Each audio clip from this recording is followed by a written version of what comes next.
Hello students, welcome to Magnet Brains. This is Anamika Singh. कैसे हैं आप सभी? मैं आशा करती हूँ कि आप सभी बहुत अच्छे होंगे एंड हाजिर हो चुके होंगे आज के इस प्यारे सी सेशन में, आज की इस प्यारी सी वीडियो में, जहां मैं आप सभी के सामने लेकर आई हूँ हमारे क्लास 10th में जो एक चैप्टर है जिसका नाम है एसिड बेस एंड सॉल्ट, यानी कि अम्ल क्षार एवं लवण।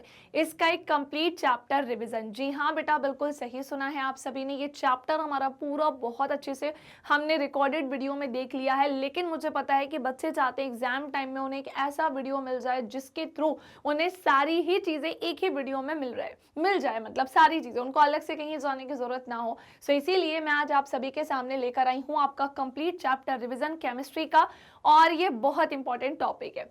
बाकी इसे शुरू करने के पहले मैं कुछ इन्फॉर्मेशन, जानकारी भी आप सभी को देना चाहती हूँ हमारे इस प्यारे से चैनल के बारे में। बहुत ध्यान से सुनिएगा बेटा आप सभी। यदि आप क्लास 6 से लेकर 12th में किसी भी क्लास में हैं, magnet brains Hindi medium channel पर आप अपने सब्जेक्ट की क्लासेस अटेंड कर सकते हैं। किसी भी क्लास को देखने के लिए आपको कोई कोर्स बिल्कुल भी परचेस नहीं करना है और ना ही किसी भी तरह की कोई पेमेंट करनी है, क्योंकि मैग्नेट ब्रेन्स प्रोवाइड कराता है क्वालिटी एजुकेशन, वो भी बिल्कुल फ्री ऑफ कॉस्ट। इसी के साथ मैं आपको बताना चाहती हूँ कि हम 5 स्टेट बोर्ड कवर करते हैं, जैसे UP board, Bihar board, MP board, Rajasthan board, Delhi board.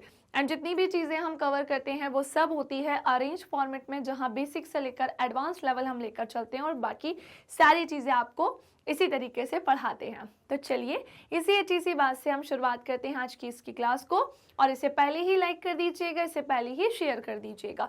Acid base and salt की ही अगर मैं बात करती हूँ ना बेटा, इसके लिए कुछ पॉइंट्स हमें क्या होने चाहिए, पता होने चाहिए। सबसे पहले तो मैं बताना चाहती हूँ कि एसिड हिंदी में जिसे हम क्या बोलते हैं, अम्ल, ये एक अलग होता है, और जो बेस है ना, सॉल्ट को तो अभी तुम छोड़ ही दो, बेस यानी कि क्षार, ये भी पूरी तरह से कैसा होता है बेटा, अलग होता है। एसिड एंड बेस दोनों में ही क्या पाए जाते हैं, डिफरेंस पाए जाते हैं। अब बात आती है कि मैम हम कैसे डिफरेंस करेंगे कि एसिड और बेस में क्या डिफरेंस या क्या अंतर होता है। सबसे पहली चीज बेटा आपको ये ध्यान में रखना होगा कि जो एसिड होते हैं वो टेस्ट में कैसे होते हैं बेटा, खट्टे होते हैं। क्या कहा है मैंने कि एसिड जो है ना बेटा वो टेस्ट में कैसे होते हैं। वेरी इंपॉर्टेंट कि ये टेस्ट यानी कि बच्चे स्वाद में कैसे होते हैं। ये टेस्ट यानी कि स्वाद में होते हैं खट्टे। और वहीं पर अगर मैं बात करती हूँ बेस की, बेस जो है वो टेस्ट में कैसे होते हैं या फिर वो स्वाद में कैसे होते हैं। भैया वो होते हैं कैसे, कड़वे होते हैं, है ना। ये कैसे होते हैं बेटा, बिटर, यानी कि कैसे होते हैं, कड़वे होते हैं। लेकिन अपने दिमाग में बेटा इस चीज को आप छाप मत लेना कि हर एक एसिड जो है वो टेस्ट में खट्टा ही होगा। नहीं, एसिड्स भी कई सारे तरह के होते हैं और हर एक एसिड का अपना एक अलग पीएच होता है, और पीएच के अकॉर्डिंग ही हम उसका एसिड पता करते हैं। मतलब मैं आपको समझाती हूँ कि मैं क्या कहना चाह रही हूँ। पहला पॉइंट बस आपको अभी ध्यान रखना है कि एसिड खट्टे होते हैं और जो क्षार होते हैं वो कड़वे होते हैं, लेकिन सभी समान रूप से नहीं होते। कुछ बहुत ज्यादा होगा तो कुछ बहुत कम भी होगा। इसे मैं अभी एग्जांपल से भी समझाऊंगी, डोंट वरी। सेकंड पॉइंट की तरफ आइएगा। आपने कभी लिटमस पेपर का नाम सुना है? देखो यहाँ पे आपको पॉइंट्स मिल भी रहे हैं कि भोजन का स्वाद खट्टा एवं कड़वा होता है। ये मेनली उसमें प्रेजेंट एसिड और बेस के थ्रू ही हमें पता चलता है। कई बार हम बोलते हैं कि यार ये खाना बहुत खट्टा है। हम कई बार कुछ ऐसी चीज होती है खाने वाली जिसे हम खा के बोलते हैं कि अरे ये तो टेस्ट में बहुत ज्यादा कड़वा है। अब बात आती है कि बहुत ज्यादा खट्टा और बहुत ज्यादा कड़वा, या खट्टा या कड़वा ही हमें जो पता चलता है ये एसिड और बेस की सहायता से पता चलता है। ओके, हम लोग का स्वाद खट्टा होता है और ये ब्लू लिटमस पेपर को रेड में कन्वर्ट करने का काम करते हैं। अब मेरी बात को ध्यान से सुनिएगा। लिटमस पत्र बेसिकली क्या होते हैं, इंग्लिश में से हम बच्चे लिटमस पेपर बोलते हैं, और मैं तुम लोगों को बताना चाहती हूँ कि ये होता है नेचुरल इंडिकेटर। बेसिकली क्या होता है, ये इंडिकेटर यानी कि सूचक होता है, लेकिन कैसा होता है बेटा, प्राकृतिक सूचक होता है ना। तुम्हारे पेपर में क्वेश्चन पूछा जाता है नेचुरल इंडिकेटर कौन से होते हैं, यानी कि भैया प्राकृतिक सूचक कौन से होते हैं, तो फिर तुम हमेशा नाम क्या बताओगे, वो बताओगे तुम क्या, लिटमस पत्र या फिर लिटमस पेपर। इसी के साथ साथ टर्मरिक की अगर मैं बात करती हूँ, हल्दी, ये भी क्या होता है, एक सूचक इंडिकेटर होता है। और ये कैसा इंडिकेटर होता है बेटा, जो ये भी नेचुरल ही होता है यानी कि प्राकृतिक भी होता है। क्या ये बात समझ में आए?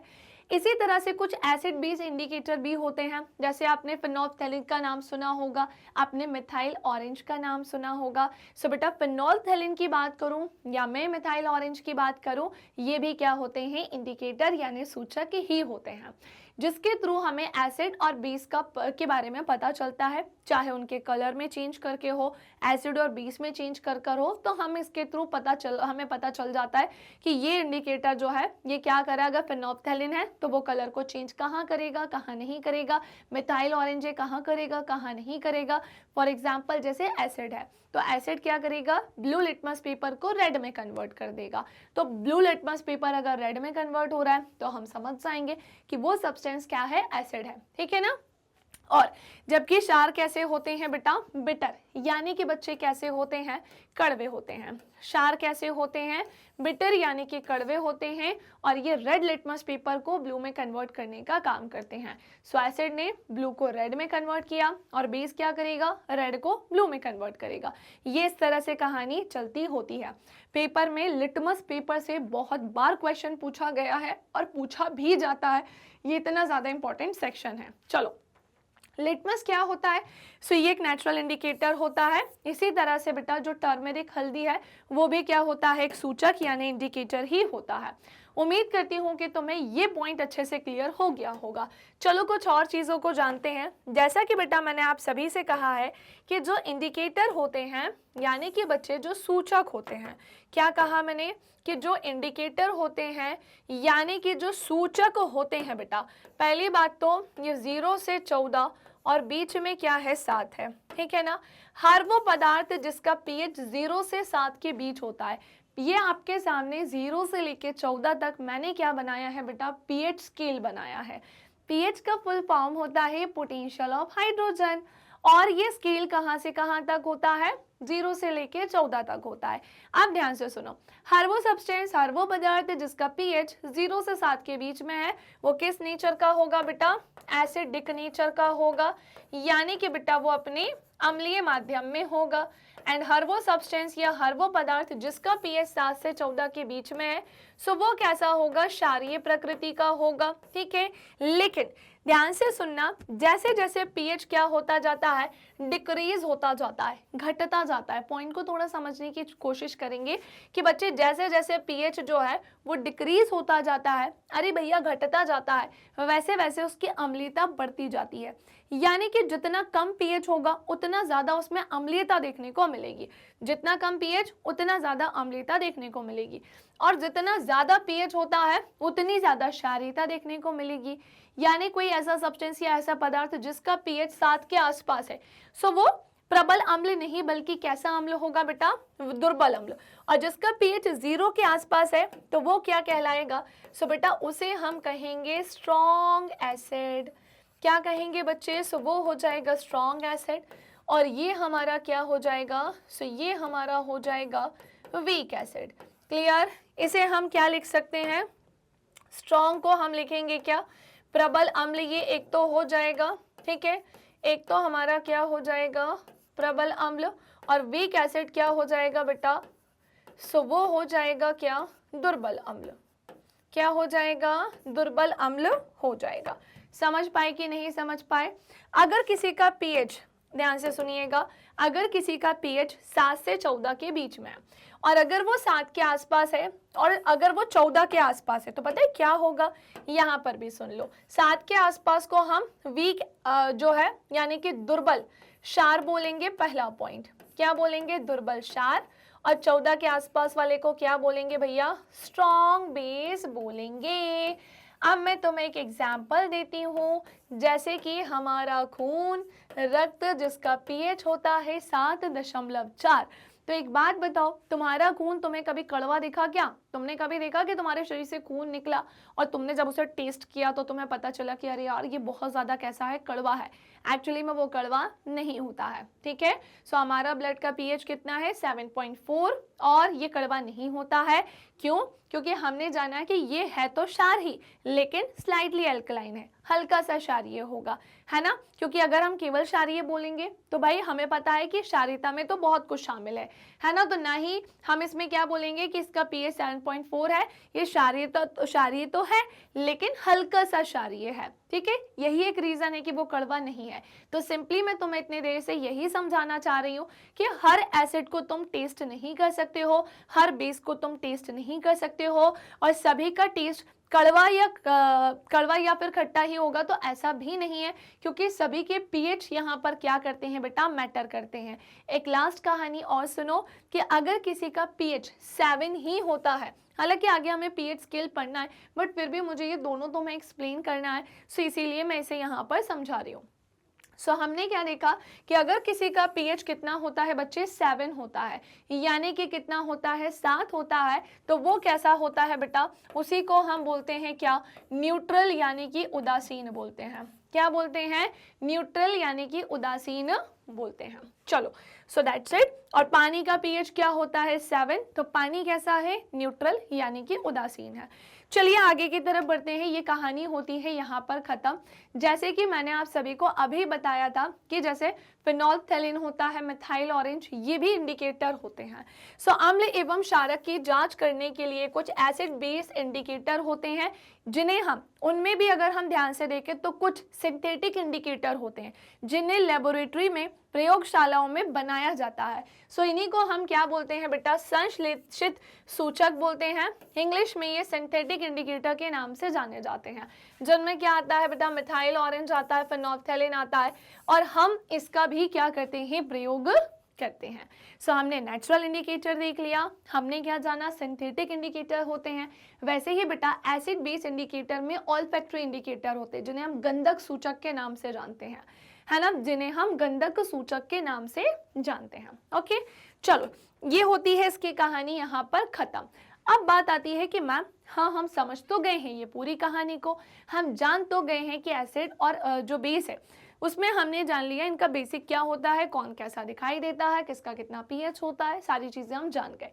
लेकिन एसिड किस किस के साथ रिएक्ट करके क्या प्रोवाइड करने का काम करता है बेटा, ये है अति महत्वपूर्ण बात। तो अब मेरी बात ध्यान से सुनो। अम्लों के रासायनिक गुणधर्म हम यहाँ पर क्या करने जा रहे हैं बेटा, डिस्कस करने जा रहे हैं। यानी एसिड्स की मैं यहाँ पर केमिकल प्रॉपर्टीज डिस्कस करने जा रही हूँ, जहाँ हम सबसे पहले से क्या देखेंगे, धातुओं के साथ अभिक्रिया। क्लियर? अम्लों के रासायनिक गुण की अगर बात आती है तो हम देखेंगे कि अगर कोई एसिड जो है वो मेटल के साथ रिएक्ट करता है क्या, जी हाँ बिल्कुल करता है। इवन मैंने ही तुम्हें पढ़ाया है कि बेटा जो मेटल्स होते हैं, जो धातुएं होती हैं, वो अम्लों के साथ अभिक्रिया करती हैं, बट सारी धातुएं नहीं करती हैं। सारी ही मेटल्स जो हैं, आप सोचो एसिड्स के साथ रिएक्ट कर जाए, नहीं, लेकिन यस कुछ मेटल्स ऐसे हैं जो एसिड्स के साथ रिएक्ट करते हैं। तो अम्ल विभिन्न सक्रिय धातुओं की, जैसे कि जो रिएक्टिव मेटल होते हैं उनके साथ ये अभिक्रिया करते हैं, जैसे जिंक हो गया, सोडियम हो गया, मैग्नीशियम हो गया, आदि से क्रिया करके ये हाइड्रोजन गैस को प्रोड्यूस करने का काम करते हैं। अगर एसिड मेटल के साथ, अगर अम्ल धातु के साथ अभिक्रिया करता है तो भैया यहाँ पर किस चीज का निर्माण होता है बच्चे, सो यहाँ पर निर्माण होता है सॉल्ट का। एंड वेरी इंपॉर्टेंट, कौन सी गैस यहाँ से प्रोड्यूस होती है, सो हाइड्रोजन गैस यहाँ से प्रोड्यूस होती है, हाइड्रोजन गैस यहाँ से उत्पन्न होती है। क्या ये पॉइंट क्लियर हो गया तुमको? तो हमने जाना कि एक धातु की रिएक्शन अगर हम डाइल्यूट एसिड से कराते हैं, यानी कि बच्चे तनु अम्ल से कराते हैं, तो उससे हमें क्या मिलेगा, एक सॉल्ट मिलेगा एंड हाइड्रोजन गैस क्या होगी, प्रोड्यूस होगी। फॉर एग्जाम्पल अगर मैं जिंक ले लूँ या मैं सोडियम ले लूँ या मैं मैग्नीशियम, सोडियम तुम्हें पता है ना हाईली रिएक्टिव मेटल होता है, इतना रिएक्टिव होता है कि मैंने तुम्हें थर्ड चैप्टर में, इसके पहले अगर तुम इसके पहले ही मे भी हो सकता है भाई वन शॉट रिवीजन तो कभी भी तुम कोई भी देख सकते हो। सो अगर तुम लोगों ने एसिड बेस एंड सॉल्ट पढ़ा, sorry metals and non metals पढ़ा है, यानी धातुएं एवं अधातुएं पढ़ी हैं, तो तुम्हें याद आ रहा होगा मैंने तुम्हें बताया था कि कुछ मेटल्स ऐसे होते हैं जो हाईली रिएक्टिव होते हैं, कुछ एलिमेंट्स ऐसे होते हैं, कुछ तत्व ऐसे होते हैं जो ज़्यादा सक्रिय होते हैं, और कुछ कैसे होते हैं, बहुत कम सक्रिय होते हैं, कुछ मीडियम लेवल के होते हैं। अब जैसे पोटेशियम है, सोडियम है, कैल्शियम है, मैग्नीशियम है, एल्यूमिनियम है, जिंक है, आयरन है। तो अगर हम ऊपर की तरफ देख रहे हो, ऊपर से नीचे आ रहे हैं, तो इनकी सक्रियता घटती जा रही है। लेकिन जो ज़्यादा रिएक्टिव होते हैं ना बेटा, वो एयर के कांटेक्ट में आके भी रिएक्ट कर जाते हैं, पानी के साथ अभिक्रिया कर जाते हैं, है ना, एसिड के साथ, अम्ल के साथ अभिक्रिया कर जाते हैं। बस ये चीज़ तुम्हें जाननी है। तो अगर मैं जिंक की अभिक्रिया एक तनु हाइड्रोक्लोरिक एसिड से, डाइल्यूट हाइड्रोक्लोरिक एसिड से कराती हूँ, विच इज HCl। HCl का फुल फॉर्म क्या होता है? सो भैया ये होता है हाइड्रोक्लोरिक एसिड। क्या होता है बच्चे? सो इसे हम क्या बोलते हैं? हाइड्रोक्लोरिक एसिड बोलते हैं। सो अगर हम जिंक की रिएक्शन हाइड्रोक्लोरिक एसिड से कराते हैं, सो ये हमें जिंक क्लोराइड प्रोवाइड कराता है, और हाइड्रोजन गैस इससे क्या होती है बेटा? प्रोड्यूस होती है। हाइड्रोजन गैस की मैंने टेस्टिंग करना भी तुमको सिखाई है। मान लेते हैं कि ये क्या है, कोई परख नली है, ठीक है। हमने देखा कि जब हम हाइड्रोजन जिंक की रिएक्शन तनु हाइड्रोक्लोरिक एसिड से कराते हैं, तो हमें यहाँ पर क्या मिलता है? जिंक क्लोराइड मिलता है, एंड हाइड्रोजन गैस क्या होगी? प्रोड्यूस होगी। लेकिन हमें कैसे पता चला कि इसमें हाइड्रोजन गैस जो है वो प्रोड्यूस हो रही है? हम कैसे चेक कर पाएंगे इसे? तो हमें इसके पास क्या लेकर आना होता है? एक जलती हुई मोमबत्ती लानी होगी। क्या लानी होगी बेटा? सो हम इसके पास क्या लाएंगे? एक जलती हुई मोमबत्ती लाएंगे। और ये जो जलती हुई मोमबत्ती है, क्लियर, ये जो जलती हुई मोमबत्ती है, इसका हम क्या करेंगे? तो सुनो, मान लेते हैं कि ये क्या हो रही है बच्चे? जल रही है, ठीक है। अब जैसे ही आप जलती हुई मोमबत्ती लाओगे, तो आप यहाँ पर महसूस क्या आपको समझ में आएगा? अपना मुंह बिल्कुल इसके ऊपर मत रख देना, क्योंकि यहाँ पर एक साउंड प्रोड्यूस होगा जिसे हम क्या बोलते हैं? Pop sound. वही आपको थोड़ा सा कान लगा के सुनना है, पर दूरी से सुनना है। समझ पा रहे हो ना? आपको इसे क्या करना है? दूरी से सुनना है। सो जैसे ही आप इस जलती हुई मोमबत्ती को इस परख नली के पास लाओगे, तो ये एक पॉप साउंड को क्या करेगी बेटा? प्रोड्यूस करने का काम करेगी, जिससे हम समझ जाएंगे कि यहाँ से कौन सी गैस जो है वो प्रोड्यूस हुई है। तो हमें पता चल जाएगा वो कौन सी गैस है? हाइड्रोजन गैस है। इस तरह से हाइड्रोजन गैस की क्या होती है? टेस्टिंग होती है। तो उम्मीद करती हूँ कि ये पूरी कहानी तुम्हें अच्छे से क्लियर हो गई होगी, समझ में आ गया होगा। ऐसे ही सोडियम के रिएक्शन हम तनु हाइड्रोक्लोरिक एसिड से कराएंगे, तो फिर क्या होगा? ये सोडियम क्लोराइड देगा, हाइड्रोजन गैस प्रोड्यूस होगी। मैग्नीशियम क्लोराइड देगा, मैग्नीशियम और हाइड्रोजन गैस प्रोड्यूस होगी। एक चीज और, कभी भी इसको पूरा लिखते टाइम, इक्वेशन लिखते टाइम हमेशा चेक करना LHS RHS इक्वल है या नहीं। हमने देखा कि जिंक का एक एलिमेंट है, एक एटम है, तो यहाँ पर भी एक है। हाइड्रोजन के 2 एटम है, सो यहाँ पर भी हाइड्रोजन 2 एटम के साथ है। क्लोरीन का 2 एटम है, सो यहाँ पर भी क्लोरीन के 2 एटम है। इनकेस किसी जगह पर जब भी तुम केमिकल इक्वेशन लिखो और वो बैलेंस्ड ना हो, सो कृपया करके उसे बैलेंस्ड जरूर कर लेना। ये तुम्हारा सबसे महत्वपूर्ण काम है। चलो नेक्स्ट आते हैं। अब हम धातु कार्बोनेट और हाइड्रोजन कार्बोनेट से इसके रिएक्शन कराते हैं। So reaction with metal carbonate and hydrogen carbonate. So यहाँ पर मैं तुम्हें बताती हूँ कि जो चूना पत्थर होता है बेटा, जिसे हम लाइमस्टोन बोलते हैं, या फिर खड़िया बोले तो चौक। जब तुम छोटे थे, बहुत छोटे थे, चुन्नू मुन्नू से थे, तो स्कूल में तुमने देखा होगा कि तुम्हें चौक से, वो जो स्लेट होती थी उस पर तुम चौक से लिखते थे। इवन हमें स्कूल में भी, मुझे नहीं लगता कि तुम लोग अभी उस टाइम के भी हो कि कभी तुम्हें स्कूल में चौक से पढ़ाया गया होगा, क्योंकि अब तो डिजिटल बोर्ड का टाइम है। बट ऐसा नहीं है, आज भी कई सारे स्कूल्स ऐसे हैं जहां पर प्रॉपर बोर्ड पर चौक से ही पढ़ाया जाता है, डिजिटल बोर्ड्स वहां पर नहीं हैं। सो बात कुछ ऐसी है कि अगर हम बात करते हैं चौक की, हाँ, तो जैसे चूना पत्थर हो गया, खड़िया या चौक हो गया, संगमरमर यानी मार्बल हो गया, ये सभी कैल्शियम कार्बोनेट की ही क्या होते हैं बेटा? रूप होते हैं। किसके होते हैं बच्चा? वेरी वेरी वेरी इंपॉर्टेंट, किसके होते हैं? कैल्शियम कार्बोनेट के रूप होते हैं। सभी धातुएं की अगर हम बात करते हैं, तो ये कार्बोनेट तथा हाइड्रोजन कार्बोनेट, क्या कहा बेटा मैंने? कि सभी धातुएं जो हैं ये कार्बोनेट तथा हाइड्रोजन कार्बोनेट के साथ संगत करके लवण, कार्बन डाइऑक्साइड एवं जल प्रोवाइड करने का काम करते हैं। मतलब भैया एसिड ने मेटल के साथ रिएक्ट किया, अम्ल ने धातु के साथ अभिक्रिया की, हमें दिया लवण और हाइड्रोजन गैस प्रोड्यूस हुई। वहीं अगर मैं तुमसे बोल रही हूँ कि अगर हम धातु कार्बोनेट या फिर धातु हाइड्रोजन कार्बोनेट की रिएक्शन ही किससे कराते हैं बेटा, एसिड अम्ल से कराते हैं, तो यहाँ पर हमें क्या मिल रहा है, सॉल्ट तो मिलेगा ही मिलेगा, very important, carbon dioxide gas मिलेगी, CO2 मिलेगी एंड H2O वाटर भी यहाँ पर मिलेगा। ठीक है, ये बात समझ में आ गई। तो इसका एक एग्जाम्पल है, अगर हम कैल्शियम कार्बोनेट की रिएक्शन, हम कैल्शियम कार्बोनेट भी ले सकते हैं क्योंकि मेटल कार्बोनेट है, मेटल एक धातु और कैल्शियम क्या है, और मेटल तो है ही। तो हमने देखा कि धातु कैल्शियम कार्बोनेट की रिएक्शन जब किससे हुई, टू HCl से हुई, हाइड्रोक्लोरिक एसिड से हुई। तो एसिड से कराने पर इसने हमें कैल्शियम क्लोराइड दिया, कार्बन डाइऑक्साइड गैस मिली और H2O वाटर भी क्या हुआ, यहाँ से प्राप्त हुआ। समझ पा रहे हो ये है क्या, अरे भैया ये क्या है बेटा, कैल्शियम क्लोराइड है। क्या है ये, कैल्शियम क्लोराइड है यहाँ पर। तो हमने देखा कि इस तरह से हमें चीजें प्राप्त हुई हैं। अच्छा सुनो एक चीज और, अगेन हमारा LHS RHS इक्वल होना चाहिए। वे बच्चे जिन्होंने अभी तक आपका फर्स्ट चैप्टर ही नहीं पढ़ा है बेटा, मैंने उसका भी one shot revision, complete chapter revision तुम लोगों को दे दिया है।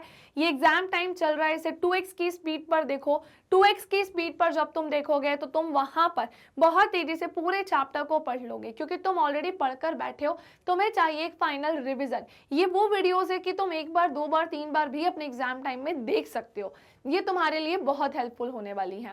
ओके, तो मैंने तुम्हें फर्स्ट चैप्टर में LHS RHS इक्वल करना सिखाया, तो देखो यहाँ पे भी फटाफट से करो।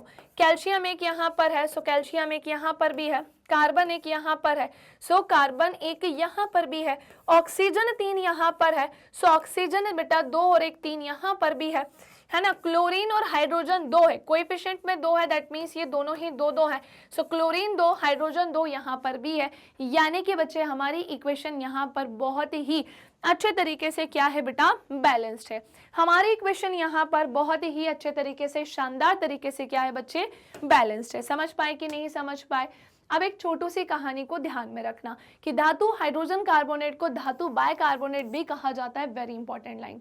यानी मेटल हाइड्रोजन कार्बोनेट जो है हम किस नाम से, मेटल बाइकार्बोनेट के नाम से भी जानते हैं। अब सुनो, हम यहाँ पर एक छोटी सी टेस्टिंग देखने जा रहे हैं कार्बन डाइऑक्साइड गैस की। इसके लिए हम क्या देखने जा रहे हैं, एक छोटा सा टेस्ट देखने जा रहे हैं। हमें कैसे पता चलेगा कि उस टेस्ट ट्यूब में या परख नली में कार्बन डाइऑक्साइड गैस ही प्रोड्यूस हो रही है। मैंने तुम्हें अभी क्या सिखाया, तो मैंने तुम्हें बताया हाइड्रोजन गैस की टेस्टिंग कैसे होती है। अब मैं तुम्हें यहाँ सिखाने जा रही हूँ कि तुम कैसे पता कर पाओगे कि इसमें कार्बन डाइऑक्साइड गैस ही है। सो गैस को चूने के जल में प्रवाहित करने से पहले जल का जो रंग है वो कैसा हो जाता है बेटा, मिल्की हो जाता है। क्या कहा मैंने आप सभी से कि कार्बन डाइऑक्साइड गैस को चूने के जल में, यानी कि जो हमारा लाइम वाटर है उसमें जैसे ही प्रवाहित किया जाता है, सो कार्बन डाइऑक्साइड गैस को जैसे इसमें प्रवाहित करते हैं तो जो पानी का रंग है ना बेटा वो मिल्की हो जाता है, दूधिया हो जाता है।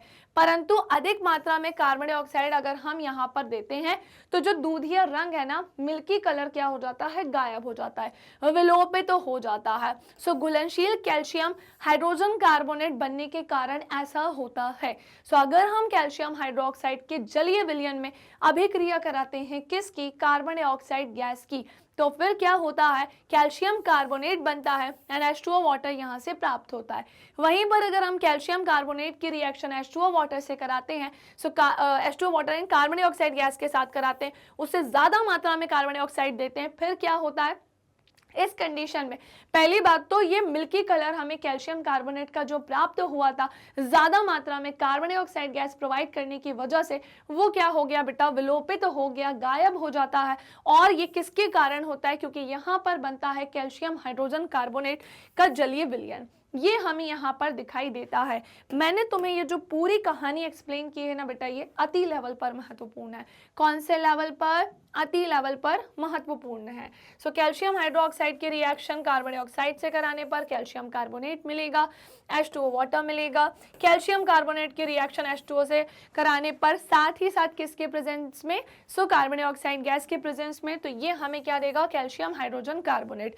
नाउ हम चेक करते हैं कि हमारा LHS RHS इक्वल है या नहीं। फर्स्ट इक्वेशन की तरफ आ जाओ बच्चे, ये है तुम्हारा क्या, कैल्शियम है ना, और हमने क्या देखा, ये भी कैल्शियम, दोनों एक एक एटम के साथ। ऑक्सीजन कितने एटम के साथ है, 2 यहाँ पर, 2 यहाँ, यानी ऑक्सीजन यहाँ 4 है। सो 2 यहाँ, सॉरी 3 यहाँ, 1 यहाँ, तो ऑक्सीजन यहाँ पर भी कितनी है, 4 है। नेक्स्ट आ जाओ, हाइड्रोजन यहाँ कितने एटम के साथ है, 2। सो हाइड्रोजन यहाँ पर भी कितने एटम के साथ होगी बेटा, 2। कार्बन एक एटम के साथ है, सो कार्बन यहाँ पर भी एक एटम के साथ होगा। हमारी इक्वेशन यहाँ पर फाइनली बहुत ही अच्छे से क्या है बच्चे, बैलेंस्ड है। हमारी इक्वेशन यहाँ पर बहुत ही अच्छे से क्या है, बैलेंस्ड है।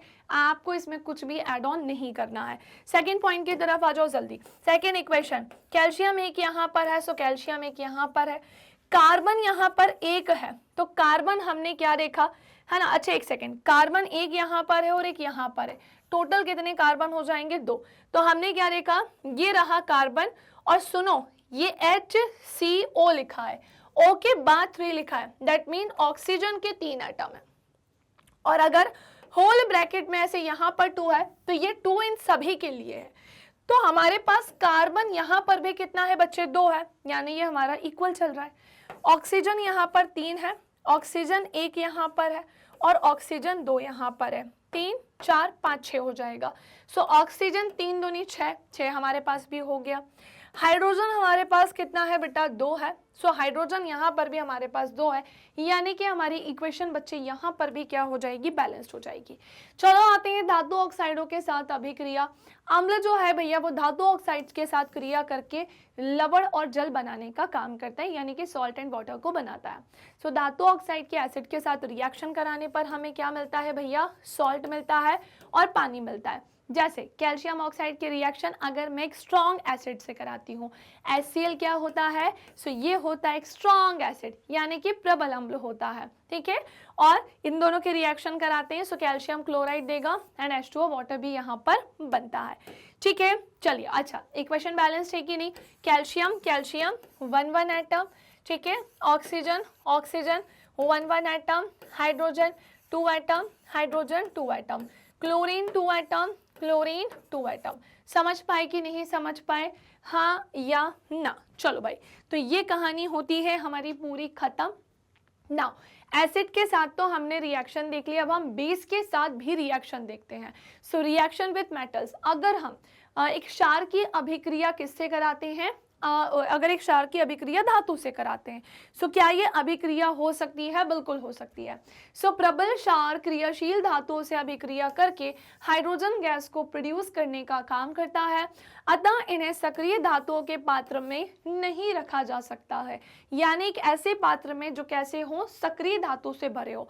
सो अगर हम धातु के रिएक्शन क्षार से करते हैं तो ये क्या बनाएगा, सॉल्ट, एंड अगेन यहाँ पर भी क्या होगा बेटा, हाइड्रोजन गैस प्रोड्यूस होगी। कैसे इसका टेस्ट किया जाता है वो मैंने तुम्हें सिखा दिया। सो जिंक की रिएक्शन अगर हम सोडियम हाइड्रोक्साइड से कराते हैं विच इज बेस, यानी कि ये क्षार का काम करता है, तो ये इसका जलीय विलयन है। इनके रिएक्शन कराएंगे तो ये हमें क्या देगा भैया, सोडियम जिंकेट देता है, और हाइड्रोजन गैस बच्चे यहाँ से क्या होती है, प्रोड्यूस होती है। कौन सी गैस उत्पन्न होगी, सो हाइड्रोजन गैस यहाँ से उत्पन्न हो। तो बेटा क्या होता है ना, ये समझ में आ गया कि अगर हम धातुओं से अभिक्रिया कराते हैं तो क्या होता है। चलो भाई आगे की तरफ आ जाओ, आगे की तरफ बढ़ जाओ। फिर अधातुओं ऑक्साइड से अभिक्रिया, अगर हम नॉन मेटल की ऑक्साइड्स के साथ रिएक्शन कराते हैं तो भैया अधातु ऑक्साइड के साथ अभिक्रिया कराने पर क्षार की क्या होगा। सो सबसे पहले तो हमने देखा कि अगर हम धातु के साथ अभिक्रिया करा रहे हैं तो क्या हो रहा है, और अगर अधातु ऑक्साइड के साथ कराएंगे बेटा तब क्या होगा, यहाँ पर सॉल्ट बनेगा, और इस बार बेटा यहाँ पर पानी बनने का काम कर रहा है, यानी कि यहाँ पर पानी मिल रहा है। और इसके पहले हमने क्या देखा था कि वहां पर हाइड्रोजन गैस प्रोड्यूस हो रही थी। सो अधातु ऑक्साइड, पहली बात तो ये होते क्या है, इन्हें हम एसिडिक ऑक्साइड्स के नाम से जानते हैं, यानी कि बेटा ये अम्लीय ऑक्साइड होते हैं। सो अधातु ऑक्साइडों से अभिक्रिया के परिणाम स्वरूप लवण, यानी कि बेटा सॉल्ट व जल, यानी कि H2O प्राप्त होता है। इस अभिक्रिया से सिद्ध होता है, क्या होता है कि जो नॉन मेटल होते हैं इसके ऑक्साइड अम्लीय प्रकृति के होते हैं, यानी कि एसिडिक नेचर के होते हैं।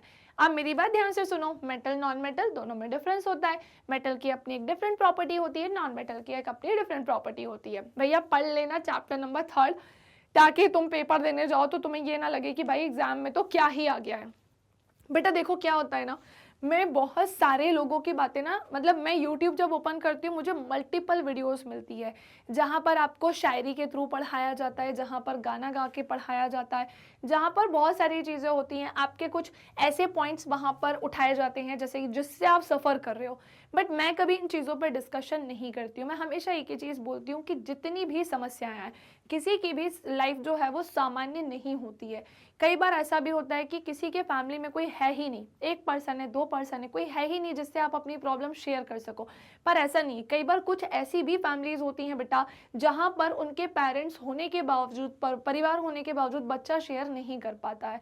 आपके लाइफ में बहुत प्रॉब्लम आएंगी, अभी केवल शुरुआत है और मुझे नहीं लगता कि ऐसी कोई बहुत बड़ी प्रॉब्लम आई होगी। बट हाँ, कई लोग ऐसे भी होंगे जिनकी लाइफ में बचपन से ही बहुत सारी समस्याएं, फैमिली को लेकर, दोस्तों को लेकर। दोस्तों की तो प्रॉब्लम इतनी बड़ी नहीं, लेकिन फैमिली प्रॉब्लम्स ज़्यादा मैटर करती हैं। हमारे पेरेंट्स की सिचुएशन मैटर करती है, घर में क्या चल रहा है ये सब मैटर करता है। लेकिन लाइफ में एक बात हमेशा ध्यान रखना, अगर तुम न्यूट्रल नहीं रहोगे ना तो तुम्हारे टेंशन लेने से, प्रेशर करने से वैसे भी कुछ सही नहीं होने वाला, बल्कि तुम्हारी ही हेल्थ पर असर आएगा। जो तुम काम अच्छा कर भी सकना चाह रहे होगे वो नहीं कर पाओगे। तो लाइफ में हमेशा मेरी एक बात को अपने कान में, जहन में बैठा के रखना कि कुछ भी क्यों ना हो जाए, हमें अपनी चीज़ों से डगमगाना नहीं है। अगर हमने सोच लिया है कि आज 5 घंटे पढ़ाई करनी है, जीवन में कितनी ही उलझने क्यों ना हो, तुम्हें रोना है जाके कोने में रो लो, जिसके सामने जाके रोना है रो लो, पर कोशिश करना कि किसी के सामने ना रोना पड़े। आपको जो करना है वो करो, लेकिन एंड में तुमने 5 घंटे का टारगेट बनाया है तो उसे पूरा ही करना।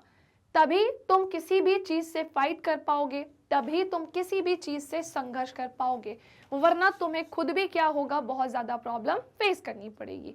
समझ पा रहे हो कि नहीं? चलो, तो अब हम आते हैं आगे की तरफ। अब हम अधातुओं ऑक्साइड से अभिक्रिया हमने देखी, क्या हो रहा है, कैल्शियम हाइड्रोक्साइड की रिएक्शन अगर हम कार्बन डाइऑक्साइड से कराते हैं तो क्या मिलता है, हमें कैल्शियम कार्बोनेट मिलता है एंड H2O वाटर भी यहाँ से प्राप्त होता है।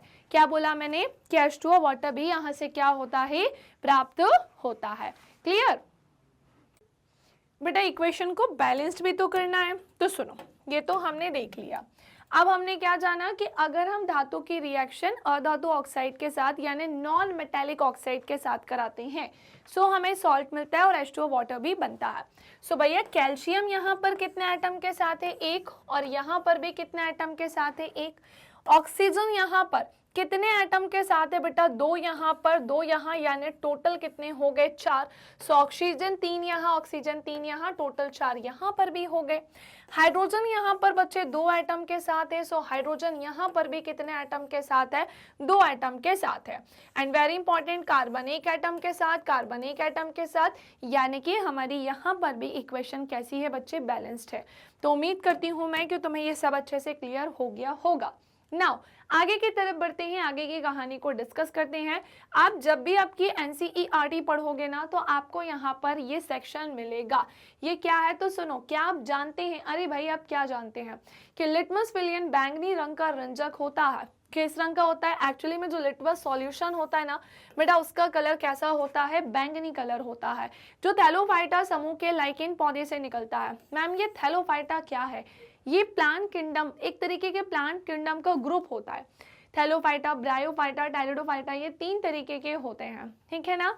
एक अगर मैं तुमसे बात करूं हिंदी में ही, अगर मैं तुमसे बात करती हूँ, समझना इस चीज को, अगर मैं तुम्हें बताऊं कि जो पादप जगत होता है बेटा वो 2 पार्ट में क्या होता है, बटा होता है। एक होता है पुष्पोद्भिद और एक क्या होता है, अपुष्पोद्भिद होता है। जिसमें से जो अपुष्पोद्भिद होता है वो 3 सेक्शन में बटा होता है, जैसे थैलोफाइटा, जैसे ब्रायोफाइटा, जैसे टेरिडोफाइटा। इसमें थैलोफाइटा जो ग्रुप होता है वो प्लांट किंगडम का सबसे बड़ा ग्रुप होता है, और प्लांट किंगडम का सबसे बड़ा ग्रुप होने के साथ साथ एक चीज का आप और ध्यान रखेंगे कि प्लांट किंगडम का सबसे बड़ा ग्रुप होने के साथ साथ ये क्या होता है, सबसे डेवलप्ड भी होता है, विकसित भी होता है, ठीक है। जिसमें कभी भी फूल, फ्लावर, इन सब की बातें नहीं होती है, बल्कि इसमें एल्गी, फंगी, इन सबको पढ़ा जाता है। चलो भाई, तो लिटमस सॉल्यूशन बैंगनी रंग का रंजक होता है जो थैलोफाइटा समूह के लाइकेन पौधे से निकाला जाता है। प्राय से सूजक के रूप में तरह उपयोग में किया जाता है। बिल्कुल भाई, आप एक बात बताओ, लिटमस सॉल्यूशन या लिटमस का यूज हम किसके फॉर्म में कर रहे हैं? इंडिकेटर के फॉर्म में ही तो कर रहे हैं। अभी हमने स्टार्टिंग में जाना था या नहीं जाना था? लिटमस सॉल्यूशन जब ना तो एसिडिक होता है और ना ही क्षारीय होता है, तो फिर ये किस रंग का होता है? बैंगनी रंग का। जनरली इसका जो कलर है ना लिटमस सॉल्यूशन का, वो बैंगनी होता है, लेकिन एसिड में इसका कलर, एसिड इसे क्या करता है? ब्लू से रेड में कन्वर्ट कर देता है, और जो बेस होता है वो रेड से ब्लू में कन्वर्ट करता है, जिसके बेस पर हम एसिड और बेस की पहचान करते हैं, यानी कि अम्ल और क्षार की पहचान करते हैं। बहुत सारे नेचुरल इंडिकेटर होते हैं, प्राकृतिक पदार्थ होते हैं, बेसिकली हमें ऐसा बोलना चाहिए। बहुत सारे क्या होते हैं बेटा? नेचुरल इंडिकेटर होते हैं, यानी कि प्राकृतिक पदार्थ होते हैं। तो सुनो, बहुत सारे प्राकृतिक पदार्थ, जैसे हम बोल सकते हैं लाल पत्ता गोभी हो गई, या फिर इसी के साथ हल्दी हो गई, हाइड्रेजिया हो गया, पिटूनिया हो गया, जेरानियम हो गया, जैसे कई फूलों की रंगीन पंखुड़ियां किसी विलयन में अम्ल एवं क्षारक की उपस्थिति को सूचित करती हैं, उसको इंडिकेट करने का काम करती हैं। इन्हें हम अम्ल क्षारक सूचक या कभी कभी केवल इंडिकेटर के नाम भी जानते हैं। ठीक है, चलो अब हम यहाँ से स्टार्ट करने जा रहे हैं हमारा एक और नया सेक्शन, और यहाँ से एक छोटा सा नया टॉपिक मैं आपको बताने जा रही हूँ, जो कि है जलीय विलयन में अम्ल या क्षारक का क्या होता है। सो बेटा, ये थोड़ा सा रिस्की भी होता है, जिसके लिए कुछ प्रिकॉशंस रखने होते हैं, और उसी के लिए मैं आपको बताने जा रही हूँ कि अम्ल या क्षारक में जल मिलाने पर क्या होता है। सो बेसिकली जल में अम्ल या क्षारक के घुलने की प्रक्रिया ऊष्माक्षेपी होती है। कैसी होती है? ऊष्माक्षेपी होती है। मैम, ये ऊष्माक्षेपी का मतलब क्या होता है? तो देखो भाई, एक होती है ऊष्माशोषी, जिसमें ऊष्मा का अवशोषण होता है, यानी कि एब्जॉर्प्शन होता है, और वहीं पर एक क्या होती है बेटा? ऊष्माक्षेपी होती है, जहां पर ऊष्मा क्या होती है बेटा? उत्पन्न होती है। ऊष्मा क्या होती है? उत्पन्न, बस उसी को ही हम ऊष्माक्षेपी कहते हैं। जल में सांद्र नाइट्रिक अम्ल, यानी कि अगर हम कॉन्सनट्रेटेड सल्फ्यूरिक अम्ल यानी H2SO4 की अगर हम, अच्छा नाइट्रिक एसिड है तो सल्फ्यूरिक एसिड होता है, सो अगर हम पानी में सांद्र नाइट्रिक एसिड या फिर सल्फ्यूरिक एसिड H2SO4 जैसे कि हम बोलते हैं, सो अगर हम यहाँ पर क्या करते हैं, सो अगर हम बेटा बात करते हैं पानी में सांद्र सल्फ्यूरिक अम्ल और सांद्र नाइट्रिक अम्ल या सल्फ्यूरिक अम्ल को मिलाते समय काफ़ी ज़्यादा क्या रखनी चाहिए? सावधानी बरतनी चाहिए। अगर आप सोचो कि बहुत सारा पानी है, उसमें बिल्कुल तेज़ी से ऊपर से हम एसिड मिलाने में लगे, सो ऐसा नहीं होता है, बिल्कुल भी नहीं होता। और अगर एसिड है तो उसमें हम बहुत ही स्पीड में जो है एसिड बहुत सारा उसमें पानी मिला के उसको एक्सपेरिमेंट करना चाहते हैं, तो ऐसा भी नहीं होता है। कई सारी सावधानी बरतनी चाहिए। जैसे मेरी बात को ध्यान से सुनो, एसिड का सही तरीके से प्रयोग ना करने की वजह से आपके हाथ, आपका फेस जल सकते हैं, खराब हो सकते हैं, और कई बार ऐसी भी स्थिति आ सकती है कि वो कभी दोबारा ठीक ना ही हो पाए। इसीलिए बहुत ज़्यादा प्रिकॉशंस रखने चाहिए। ओके, सो जल में सांद्र नाइट्रिक अम्ल या फिर सल्फ्यूरिक अम्ल काफ़ी ज़्यादा सावधानी रखनी चाहिए इनका प्रयोग करते समय, इनको मिलाते समय। अम्ल को हमेशा धीरे धीरे तथा जल को लगातार हिलाते हुए, है ना, जल को लगातार हिलाते हुए ही मिलाना चाहिए। सो हमने क्या देखा, एसिड को पानी के अंदर मिलाना है तो एसिड ड्रॉप्स बाय ड्रॉप्स होना चाहिए, बूंद बूंद होना चाहिए। ऐसा नहीं कि हमने पानी लिया और उसमें सीधे लेके एसिड मिला दिया, ऐसे क्या हो सकता है? एसिड बाहर आ सकता है और वो आपके बॉडी के किसी सेक्शन पे गिर सकता है, जो आपके लिए अच्छा नहीं होगा, है ना। सांद्र अम्ल में जल मिलाने पर उत्पन्न हुई ऊष्मा के कारण मिश्रण असफलित होकर बाहर आ सकता है और आप जल सकते हो, जैसा कि मैंने आपको बताया। इसीलिए थोड़ा थोड़ा सा पानी ऐसे हिलाकर और एक एक बूंद थोड़ा थोड़ा ड्रॉप्स करके ही एसिड को मिलाना चाहिए। ओके, अब साथ ही बहुत ज़्यादा अत्यधिक स्थानीय ताप के कारण प्रयोग में उपयोग किया जा रहा कांच का पात्र भी क्या हो सकता है? टूट सकता है। जिस भी कंटेनर, बर्तन या कांच का बर्तन भी आपने लिया होगा, कोई पात्र लिया होगा जिसमें आप ये एक्सपेरिमेंट कर रहे होंगे, सो उसके कारण वो भी टूट सकता है। सांद्र सल्फ्यूरिक अम्ल की अगर मैं बात करती हूँ, इसके कैन या डब्बा तथा सोडियम हाइड्रोक्साइड, बेसिकली जिसे हम बोलते हैं सोडियम हाइड्रोक्साइड जिसे हम बोलते हैं, इसकी बोतल पर बेटा चेतावनी लिखी होती है। यहाँ पर कुछ इस तरीके से चेतावनी लिखी होती है। सांद्र अम्ल तथा क्षारक वाले बर्तनों में लगे चेतावनी के चिन्ह, जहाँ पर आपको पहले ही वार्न किया जाता है। हर वो चीज़ जो डेंजरस होती है, जिसकी वजह से हमारे हाथ खराब हो सकते हैं, फेस खराब हो सकता है, बॉडी के ऑर्गन्स खराब हो सकते हैं, चाहे उसे खाने से, पीने से या उसे यूज़ करने से। तो हमेशा उस चीज़ पे, चाहे वो बॉटल हो, चाहे वो कोई बर्तन हो, वहाँ पर एक सिंबल जो है वो बना ही होता है, एक चेतावनी बनी होती है। ये हर चीज़ में होता है। जल में अम्लीय क्षारक मिलाने पर आयन की सांद्रता में प्रति इकाई आयतन में क्या आ जाती है? डेफिशिएंसी, यानी कि कमी। और इस प्रक्रिया को हम क्या कहते हैं बच्चे? तनुकरण। एवं अम्लीय क्षारक कैसे हो जाते हैं? तनुकृत हो जाते हैं। ओके, चलिए एक और कहानी अब हम पढ़ने जा रहे हैं। अम्ल एवं क्षारक के विलयन कितने ज़्यादा प्रबल होते हैं?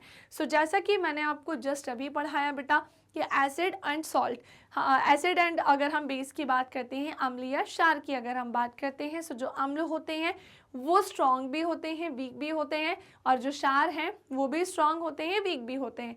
हर एक चीज़ इनकी पीएच पर ही क्या होती है? डिपेंड होती है। चलो इसे हम समझते हैं। जैसे हम जानते हैं कि अम्ल क्षारक के सूचकों का उपयोग, यानी कि इनके इंडिकेटर्स जो है उनका यूज़ करके अम्ल एवं क्षारक में अंतर प्रदर्शित किया जा सकता है। बिल्कुल ये चीज़ हम जानते हैं। पिछले अध्याय में हमने हाइड्रोजन आयन अथवा OH आयन, यानी कि हमारा जो OH आयन है, इनके विलयनों की सांद्रता कम होना और तनुकरण के बारे में पढ़ा था। पिछले अध्याय में हमसे ये बोल रहे हैं, ऑब्वियसली हमने सेकंड चैप्टर से हमसे बोल रहे हैं, सेकंड चैप्टर में हमने ये चीज़, अच्छा सेकंड नहीं सॉरी फर्स्ट चैप्टर में हमने इसके बारे में पढ़ा था, सेकंड में तो हम ऑलरेडी हैं। क्या हम किसी विलयन में उपस्थित आयनों की संख्या जान सकते हैं? क्या हम ये ज्ञात कर सकते हैं कि विलयन में अम्ल तथा क्षारक कितने स्ट्रॉन्ग है? जी हाँ, हम बिल्कुल इसके बारे में जान सकते हैं, निश्चित तौर पर जान सकते हैं। इसको जानने के लिए हम किसका यूज़ करते हैं बेटा? सार्वत्रिक सूचक, जिसे हम क्या बोलते हैं? यूनिवर्सल इंडिकेटर बोलते हैं। क्या बोलते हैं बच्चे? जिसे हम यूनिवर्सल इंडिकेटर बोलते हैं। इसका प्रयोग करते हैं, जो अनेक सूचकों का मिश्रण होता है, इसका उपयोग करके हम ज्ञात कर सकते हैं। यूनिवर्सल इंडिकेटर किसी सॉल्यूशन में हाइड्रोजन आयन की विभिन्न सांद्रता को विभिन्न रंगों में क्या करता है बेटा? प्रदर्शित करने का काम करता है। यूनिवर्सल इंडिकेटर, अगेन मैं रिपीट कर रही हूँ, ये किसी सॉल्यूशन में हाइड्रोजन आयन की विभिन्न सांद्रता को अलग अलग रंगों में बताने का काम करता है। किसी विलयन में उपस्थित हाइड्रोजन आयन की सांद्रता ज्ञात करने के लिए पीएच स्केल उसको डेवलप किया गया है। पीएच जिसका फुल फॉर्म होता है potential of hydrogen. PH scale कहाँ से कहाँ तक होता है? अभी हमने जाना है 0 से 14 के बीच में होता है, अभी आएगा आगे। इसे पीएच के पी सूचक है, जो कि पुसांस जो एक जर्मन वर्ड है, का अर्थ क्या होता है? शक्ति। और इस पीएच स्केल में सामान्यतः 0 से 14 तक का पीएच जो है ज्ञात कर सकते हैं। साधारण भाषा में पीएच को एक ऐसी संख्या के रूप में देखा जाना चाहिए जो किसी सॉल्यूशन में अम्लता, यानी कि उसमें एसिडिटी और उसकी क्षारीकता को क्या करते हैं? प्रेजेंट करते हैं, शो करते हैं। हाइड्रोनियम आयन की सांद्रता जितनी ज़्यादा होगी उतना ही पीएच उसका कैसा होता है? कम होता है। जहाँ पर हाइड्रोजन आयन की सांद्रता ज़्यादा होगी उतना ही कम उसका क्या होगा बच्चे? पीएच होता है। क्या ये बात समझ में आई कि नहीं आई? अब मेरी बात ध्यान से सुनो। यहाँ देखो, पीएच कहाँ से कहाँ तक है? 0 से लेकर 14 तक। ये तुम्हारी NCERT में इस इमेज का यूज़ किया गया है। हालांकि अभी मैंने कितना इजी वे में तुम्हें पढ़ाया, तुम उसे भी ध्यान रख सकते हो, पर भाई NCERT में गिवन है तो इसे भी पढ़ना ही पड़ेगा। तो हमने क्या देखा? हमने ये देखा बढ़ती हुई अम्लीय प्रकृति। फर्स्ट ऑफ ऑल, ये जो पीएच है 0 से शुरू है, 14 पर खत्म है, और बीच में तुम्हें क्या दिखाई देगा? 7 7। हर वो वस्तु जिसका पीएच 0 से 7 के बीच में है भैया, वो किस नेचर की होगी? वो होगी अम्लीय प्रकृति की। और हर वो चीज़ जिसका पीएच 7 से 14 के बीच में है वो किस प्रकृति की होगी? भैया वो क्या हो जाएगी? क्षारीय प्रकृति की होगी।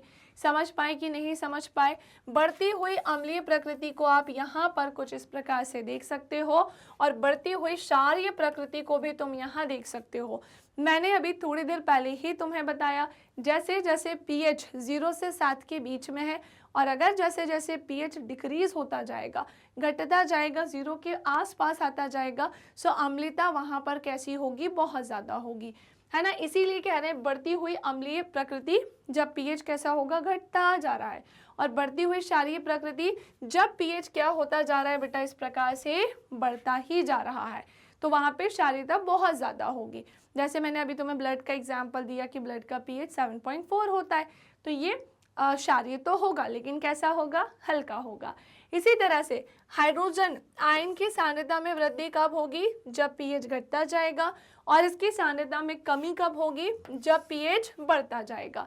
समझ पाए कि नहीं समझ पाए? अच्छा, इसी के साथ एक और इमेज आपको मिलेगी। कुछ सामान्य पदार्थों के pH को pH पत्र पर दिखाया गया है, रंग केवल रफ मार्गदर्शन के लिए ही दिए गए हैं।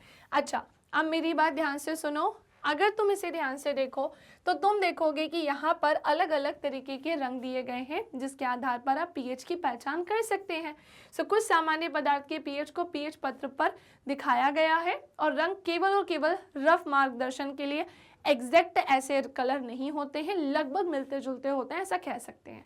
जैसे जठर रस, यानी कि बेटा इंग्लिश में क्या होता है, ये गैस्ट्रिक जूस होता है।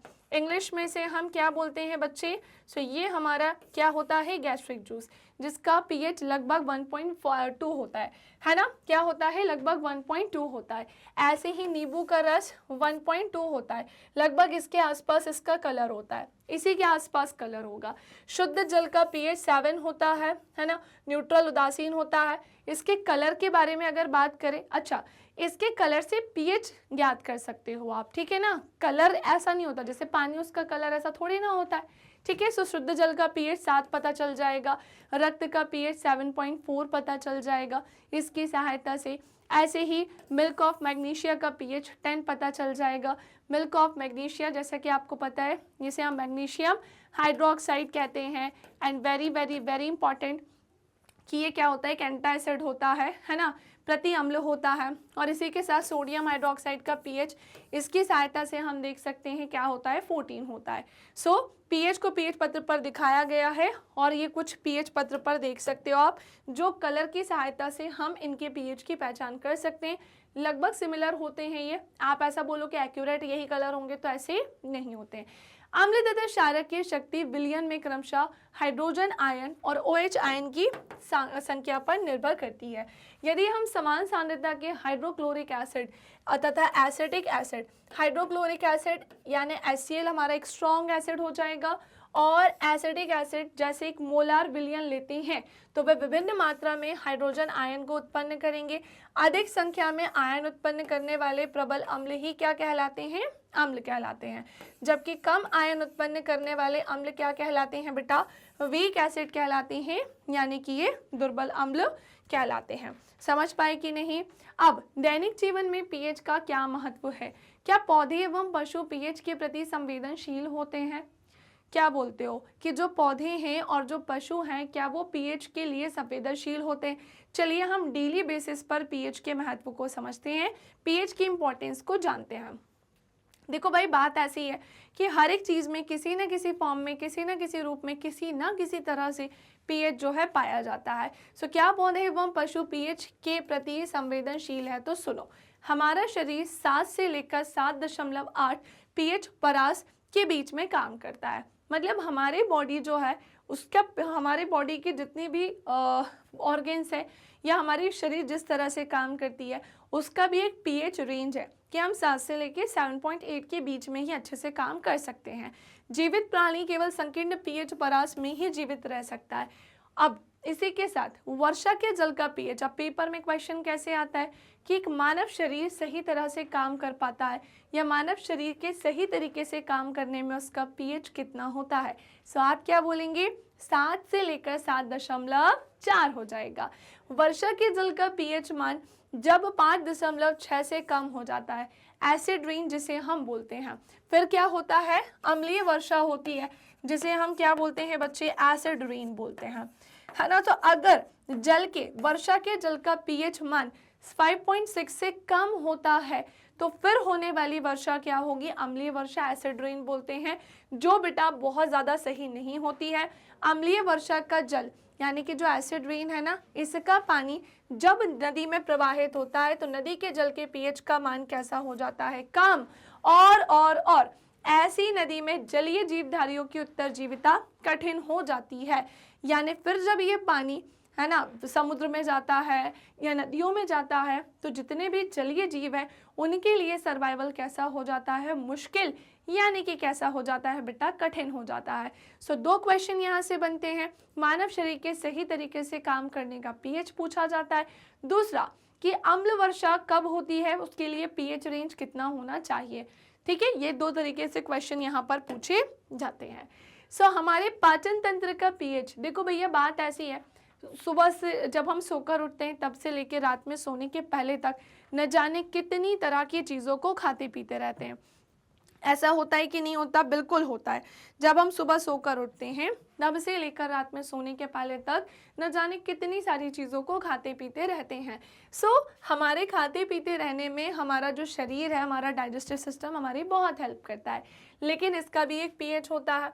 जैसे हमारे पाचन तंत्र का पीएच ये अत्यंत रोचक है कि हमारा उदर, यानी कि बेटा हमारा जो पेट है, स्टमक है, वो हाइड्रोक्लोरिक एसिड को प्रोड्यूस करने का काम करता है।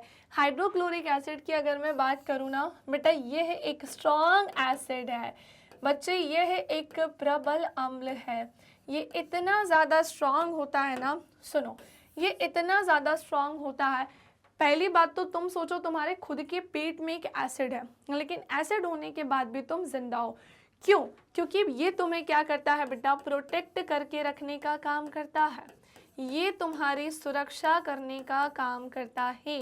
एंड वेरी इंपॉर्टेंट, सुरक्षा या प्रोटेक्ट करने के साथ साथ जब भी बात आती है किस चीज़ की, सो सुरक्षा या प्रोटेक्ट करने के साथ साथ जब भी बात आती है हम अगर उल्टा सीधा खा पी लेते हैं, बहुत ज़्यादा अति कर देते हैं, तो फिर ये हमारे कंट्रोल में, हमारे वश में नहीं होता है। समझ पाए? तो फिर ये हमारे कंट्रोल में या हमारे वश में नहीं होता है, मतलब एसिडिटी को बढ़ा देता है। एसिड की मात्रा ज़्यादा हो जाती है, तभी हमारे पेट में जलन, हमें ऐसा लगता है पेट हमारा ख़राब हो गया, ये सारी प्रॉब्लम देखने को मिलती है। तो नॉर्मली तो ये हमें प्रोटेक्ट करता है कि अगर बाहर का अगर हम खा पी रहे हैं तो उसके साथ इन केस कोई बैक्टीरिया आ गया उसको वहाँ पे किल कर देगा। बट हम कभी उल्टा सीधा बहुत ज़्यादा खा रहे होते हैं तो ये अपनी मात्रा को इंक्रीज़ करके हमें ही परेशान करता है। सो ये हमारा एक फ्रेंड, यानी दोस्त और दुश्मन दोनों ही है। ये उधर को हानि पहुँचाए बिना भोजन के पाचन में सहायता करता है।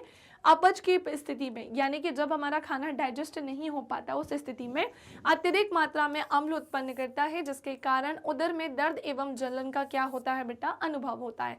इस दर्द से मुक्त होने के लिए एंटासिड जैसे शार्कों का उपयोग किया जाता है। अब भाई हमारे पेट में एसिडिटी हो रही है, बहुत ज़्यादा क्या हो गया है, अम्ल की मात्रा बढ़ गई है। अब इसे क्या करना होगा, न्यूट्रल करना होगा। और तुम्हें न्यूट्रलाइजेशन रिएक्शन याद होनी चाहिए।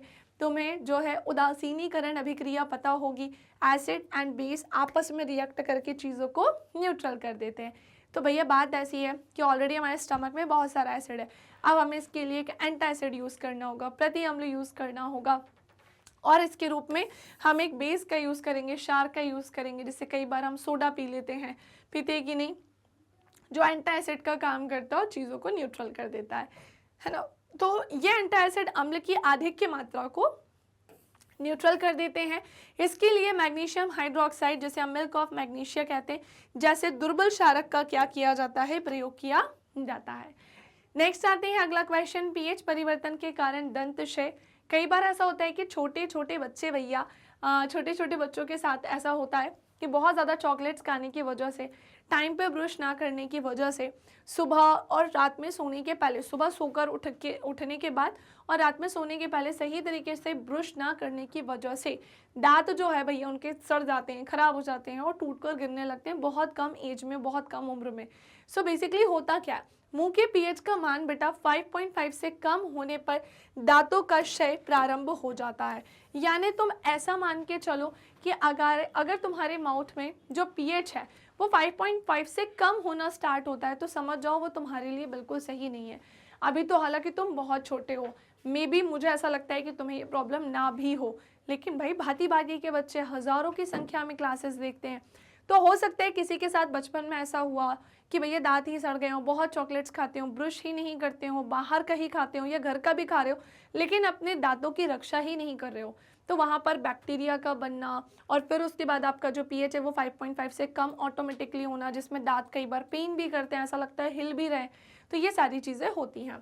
सो दांतों का जो एनामेल है ना, बेसिकली दांतों के जो ऊपर पाया जाता है वो कैल्शियम हाइड्रोक्सी एपेटाइट का बना होता है, जिसे हम कैल्शियम फॉस्फेट का क्रिस्टलीय रूप बोल सकते हैं, और जो शरीर का सबसे कठोर पदार्थ होता है।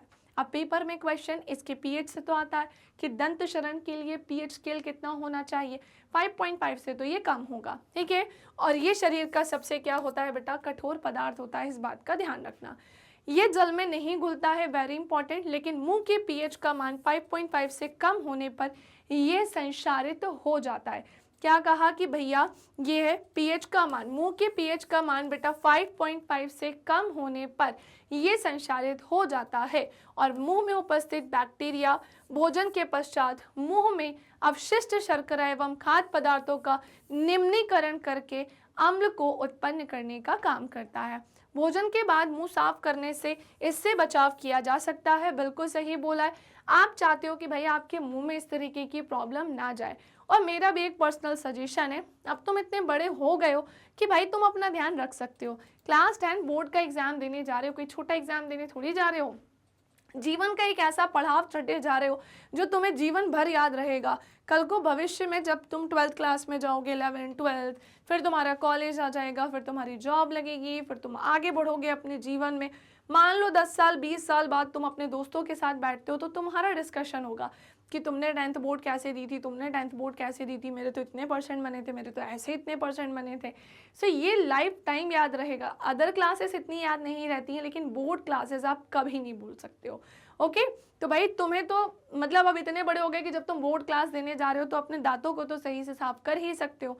तो 2 बार ब्रश करना बहुत इंपॉर्टेंट होता है। एक होता है सुबह जैसे ही सोकर उठते हैं तब, और एक होता है रात में सोने के पहले, ताकि दिन भर में जितना भी तुमने खाया हो वो सारी गंदगी वहां से क्या हो जाए बेटा, साफ हो जाए।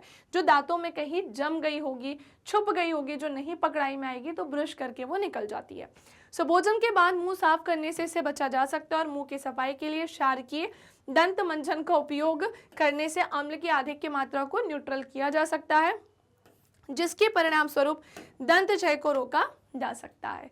इसी के बाद नेक्स्ट आइएगा, पशुओं एवं पौधों के द्वारा उत्पन्न रसायनों में आत्मरक्षा, रसायनों से आत्मरक्षा। सो बेसिकली क्या होता है ना, मधुमक्खी का डंक एक अम्ल छोड़ता है जिसके कारण दर्द एवं जलन का क्या होता है, अनुभव।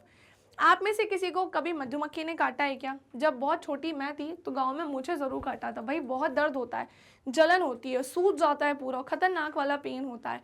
सो पशु एवं पौधों से भी रसायन उत्पन्न होते हैं, बिल्कुल।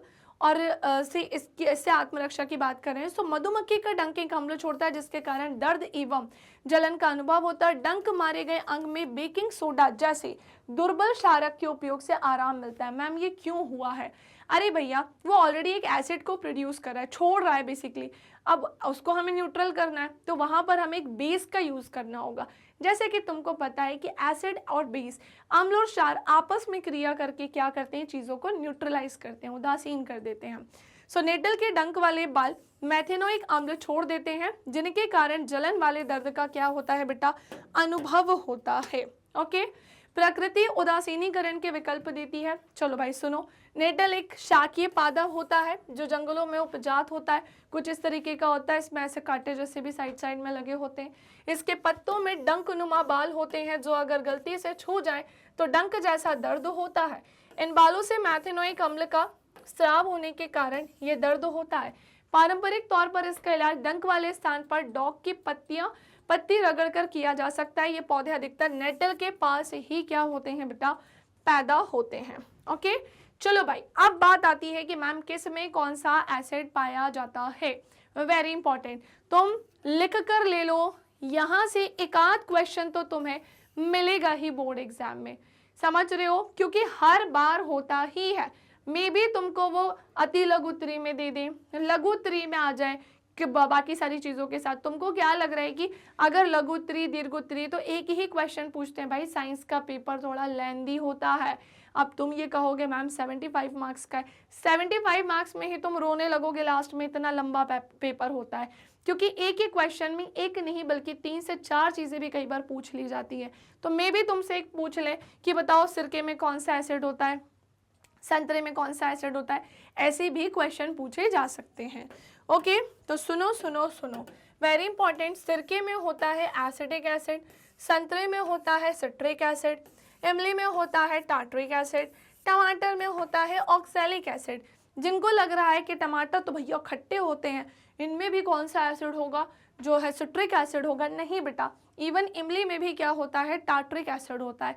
एसिड भी डिफरेंट अलग अलग तरीके के होते हैं। और सिरका जिसको नहीं पता, इंग्लिश में इसे विनेगर कहते हैं, अचार में, पिकल्स में इसका यूज़ किया जाता है, फूड प्रिजर्वेशन के लिए यूज़ किया जाता है, यानी कि जो खाना है उसको सड़ने से या खराब होने से बचाने के लिए इसका यूज़ किया जाता है। लोग इसका सैलेड में भी यूज़ करते हैं। अब मुझे लगता है तुम्हें याद आ गया होगा सिरका क्या होता है। खट्टा दूध या दही, बेसिकली इसमें लैक्टिक एसिड होता है, नींबू में होता है सिट्रिक एसिड, चींटी के डंक में मेथेनोइक एसिड, नेटल के डंक में भी क्या होता है बेटा, मेथेनोइक एसिड होता है। पेपर में यहाँ से भी क्वेश्चन पूछा जाता है। सो सारे ही एसिड्स के नाम तुम्हें क्या होने चाहिए, बहुत ही अच्छे से लर्न होने चाहिए। So that's it. सारे बच्चे पहले तो यहाँ तक मुझे कमेंट करो कि तुमको एसिड एंड बेस समझ में आ गया, अम्ल और क्षार समझ में आ गया, अम्ल कैसे दिखते हैं, किसके साथ अभिक्रिया करते हैं, अभिक्रिया करने के बाद क्या रिजल्ट मिलता है। मैंने सेम ये चीज़ आपको बेस में, क्षार में भी पढ़ाई है। इसका आप सभी को तेजी से आंसर देना है, कमेंट सेक्शन में बताना है। अगर सब कुछ बढ़िया है, शानदार है तो भी, और कहीं कोई डाउट है तो वो भी। अब आते हैं हम अपने थर्ड इंपॉर्टेंट चीज़ पढ़ने के लिए, और वो क्या है भैया, सॉल्ट।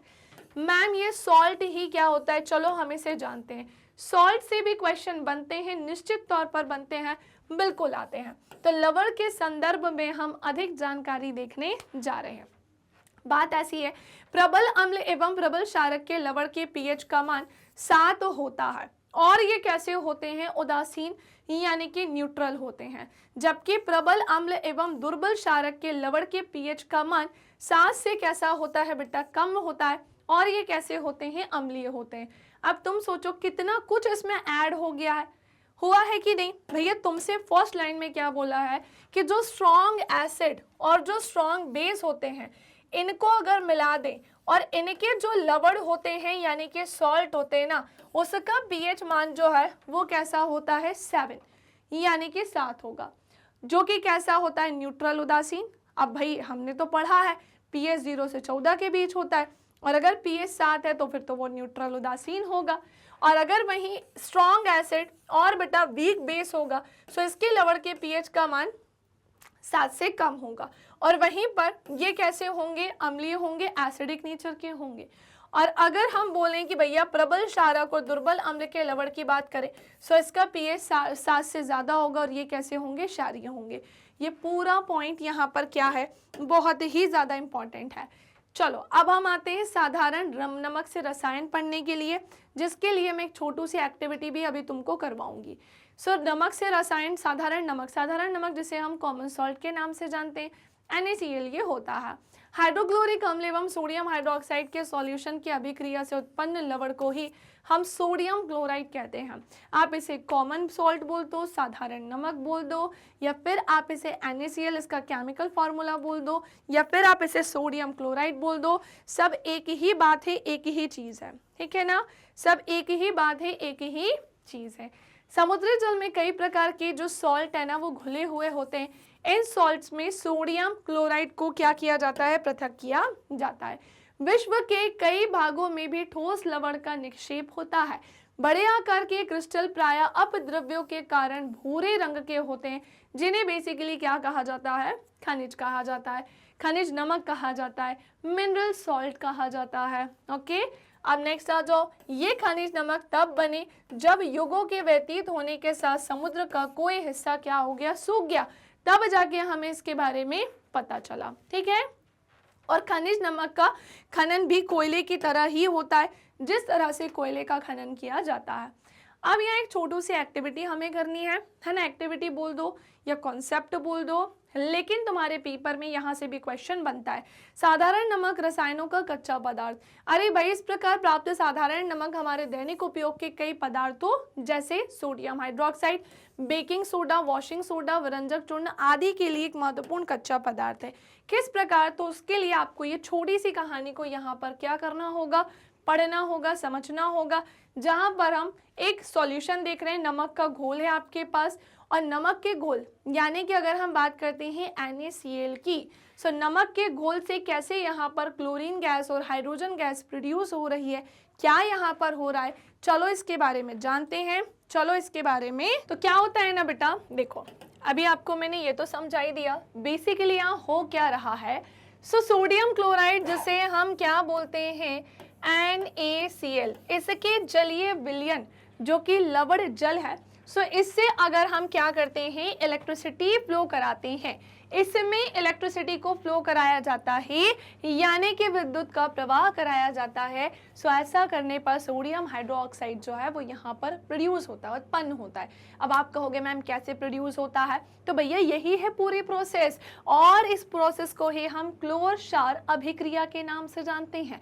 इसमें निर्मित जो उत्पाद यानी कि जो प्रोडक्ट है ना, वो क्लोरीन क्लोर का काम कर रहा है। क्यों ये क्लोर क्षार अभिक्रिया हुई, सो क्लोरीन यहाँ क्लोर है और सोडियम हाइड्रोक्साइड यहाँ पर क्षार है, इसीलिए ये क्लोर क्षार अभिक्रिया कहलाती है। सो हमने देखा कि नमक के घोल में जब हमने इलेक्ट्रिसिटी प्रोवाइड कराई, और इलेक्ट्रिसिटी प्रोवाइड कराने पर, अच्छा एक चीज़ और, नमक के घोल में इलेक्ट्रिसिटी प्रोवाइड कैसे कराई गई, सो बहुत ध्यान से सुनो। सबसे पहले तो तुम्हें ये एनोड दिखाई दे रहा होगा, और ये तुम्हें क्या दिखाई दे रहा है, कैथोड दिखाई दे रहा है। इस पर पॉजिटिव चार्ज है, इस पर नेगेटिव चार्ज है। और इस सॉल्यूशन में जब हम क्या करेंगे इलेक्ट्रिसिटी प्रोवाइड कराएंगे, तो यहाँ से क्लोरीन गैस निकलती है, यहाँ से हाइड्रोजन गैस निकलती है, और यहाँ पर नमक का घोल जो है NaOH के साथ हमें प्राप्त होता है। सो NaCl की रिएक्शन H2O वाटर से कराने पर क्या होता है, सोडियम हाइड्रोक्साइड, क्लोरीन गैस और H2 गैस जो है वो यहाँ से प्राप्त होती है, और सोडियम हाइड्रोक्साइड का जलीय विलयन हमें यहाँ पर मिलता है। क्लोरीन गैस एनोड पर और हाइड्रोजन गैस कैथोड पर मुक्त होती है। तो एनोड पर क्लोरीन गैस और कैथोड पर हाइड्रोजन गैस क्या होगी बेटा, मुक्त होगी। और इस प्रक्रिया से उत्पन्न हुए तीनों उत्पाद उपयोगी होते हैं, जिसे आप चित्र की सहायता से देख सकते हैं, समझ सकते हैं। यहाँ पर इसका मैंने एक बड़ा सा इमेज भी लिया था ताकि आप लोग इसे बना भी सको। पेपर में सोडियम हाइड्रोक्साइड से रिलेटेड ये क्वेश्चन पूछ लिया जाता है, आप लोग बना सको, बस यही एक रीजन था कि मैंने आपको इसके बारे में बताया।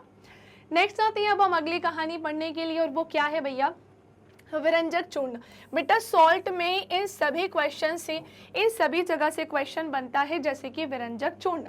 आप जानते हैं कि जलीय सोडियम क्लोराइड के विद्युत अपघटन से क्लोरीन का क्या होता है, निर्माण होता है, अभी हमने जाना। इस क्लोरीन गैस का उपयोग विरंजक चूर्ण के उत्पादन के लिए किया जाता है। शुष्क बुझा हुआ चूना जिसे हम क्या बोलते हैं, कैल्शियम हाइड्रोक्साइड, इस पर क्लोरीन की क्रिया से विरंजक चूर्ण का निर्माण होता है, और विरंजक चूर्ण को CaOCl2 से क्या किया जाता है, दर्शाया जाता है। ये विरंजक चूर्ण का क्या है बेटा, फॉर्मूला है। वेरी इंपॉर्टेंट बच्चे, किसका फॉर्मूला है, सो ये है विरंजक चूर्ण का फॉर्मूला। यद्यपि वास्तविक संगठन काफी ज्यादा कैसा होता है, कॉम्प्लेक्स यानी कि जटिल। सो आप जानते हैं कि जलीय सोडियम क्लोराइड में विद्युत अपघटन से क्लोरीन का निर्माण होता है, और इस क्लोरीन का उपयोग विरंजक चूर्ण के उत्पादन के लिए किया जाता है। शुष्क बुझा हुआ चूना पर क्लोरीन की क्रिया से विरंजक चूर्ण का निर्माण होता है, और हमने इस कहानी को जाना। अब पेपर में पूछा जाता है कि भैया विरंजक चूर्ण का उपयोग होता कहाँ पर है। सो वस्त्र उद्योग में सूत्री एवं लिनिन के विरंजन के लिए, कागज की फैक्ट्री में, लकड़ी की मज्जा एवं लॉन्ड्री में साफ करने के लिए भी विरंजन का उपयोग किया जाता है। इसी के साथ जो भी केमिकल इंडस्ट्री होती है, रासायनिक उद्योग होते हैं ना बेटा, वहां पर एक उपचाय के फॉर्म में भी इसका उपयोग करते हैं, और पीने वाले जल को बैक्टीरिया से मुक्त करने के लिए, इन केस हम जो पानी पीते हैं उसमें कोई बैक्टीरिया है, सो उससे रिलीफ दिलाने के लिए भी हम क्या करते हैं भैया, विरंजक चूर्ण का उपयोग करते हैं। हम बैक्टीरिया वाला पानी नहीं पीते हैं, हम बैक्टीरिया वाला पानी पिएंगे तो बीमार हो जाएंगे। आपको पता है ना, दूषित पानी, दूषित भोजन करने से हमें एक बीमारी हो सकती है जिसे हम टाइफाइड कहते हैं। कभी भी पानी ऐसा पियो जो बहुत दिनों का रखा हुआ ना हो। पानी स्वच्छ साफ होना चाहिए, वो गंदा नहीं होना चाहिए। लगातार अगर आप गंदे पानी का सेवन करोगे तो आपको टाइफाइड हो सकता है, आपको बीमारियां हो सकती हैं। अब आती है बेकिंग सोडा की कहानी। मैम बेकिंग सोडा क्या होता है बेटा, इसका उपयोग मेनली रसोई घर में किया जाता है। जो तुम पकौड़े खाते हो, स्वादिष्ट भोजन खाते हो ना, उसके बनाने में, पकोड़े की क्रिस्प के लिए इसका यूज़ किया जाता है, पकोड़े आदि बनाने के लिए। कभी कभी इसका उपयोग खाने को शीघ्रता से पकाने के लिए भी किया जाता है। इसका रासायनिक नाम सोडियम हाइड्रोजन कार्बोनेट होता है, जिसे हम NaHCO3 के नाम से भी जानते हैं। इसको बनाने में सोडियम क्लोराइड का उपयोग एक मूल पदार्थ के रूप में किया जाता है। सो NaCl की रिएक्शन बहुत ध्यान से सुनिएगा। NaCl के reaction H2O water, carbon dioxide and ammonia से कराने पर जब ये सब आपस में क्या करते हैं, रिएक्ट, तो क्या बनता है, ammonium chloride and sodium hydrogen carbonate यहाँ पर बनता है।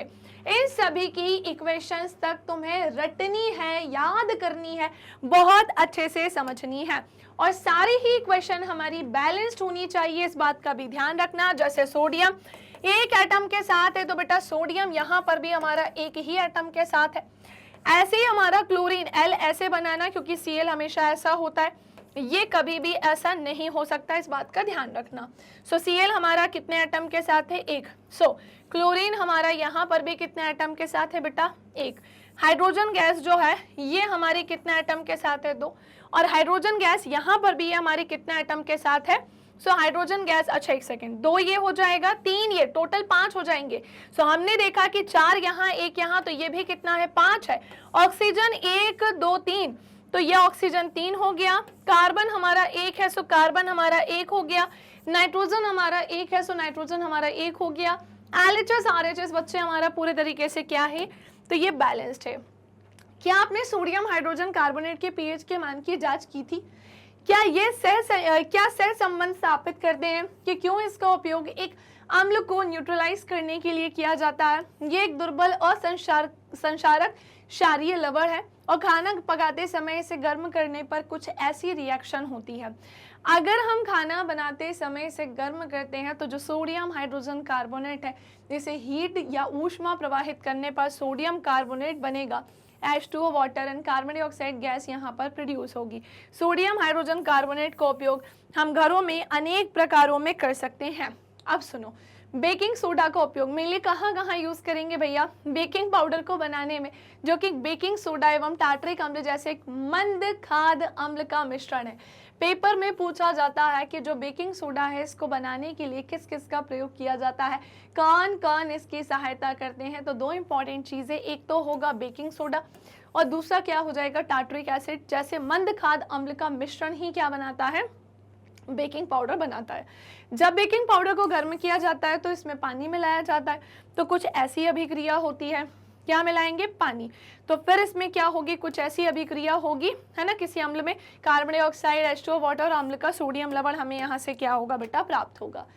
इस अभिक्रिया से उत्पन्न कार्बन डाइऑक्साइड के द्वारा पाव रोटी, केक में खमीर हो गया, है ना, जो बेसिकली उसे फुलाने के लिए यूज किया जाता है केक को, और इससे मुलायम और स्पंजी हो जाता है।